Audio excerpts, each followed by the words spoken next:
خجبني هنگا فره الدماتوس يوم اللي لغاته هندندو زمنا علمنا ما لغا دبچون رافقاتي أكمل خجب خيسته الدميس خيسجر وبلسخي وبليتيتي شريان إسلاما لغا دبني خجب الرا أكا فقانون أجج نتمو زمن خنا خجب دلقا قدني غنما قلقلا لغا رافقاني خجب خيسجراچا جرّا Oromoon yeroo mammaaktu karaan sobaan dabran deebiin nama dhibaa jette arra kijibdee haajaa takka bahuu ni dandeessa.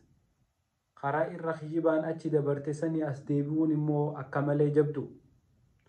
Hadhooytuus dhuguma dubbadhu qulil haqqa walau kaana murran.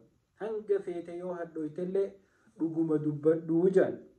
Kanaaf obboleeyyan kiyya dhugaarraa hin fagaannu kijiba dhiisnee dhugaa haa dubbannu. Maaliif jennaan rasuuli rabbii sallallahu alayhi wasallam hadiisa isaanii qulqulluu keessatti wanni jedhanii الكذب يهدي إلى الفجور والفجور يهدي إلى النار.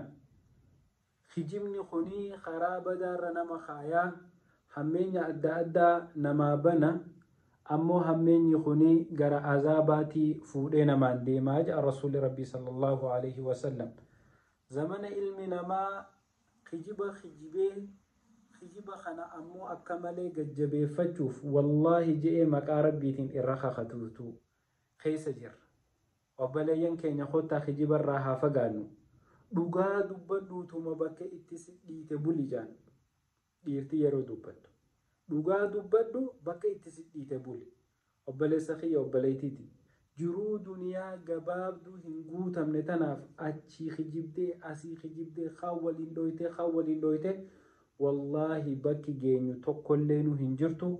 Rabbii keenya haa sodaannu gama rabbii keenya haa deebinu kijibarraa haa fagaannu dhugaa dubbachuu malee kijiba firraa haa lakkisnu.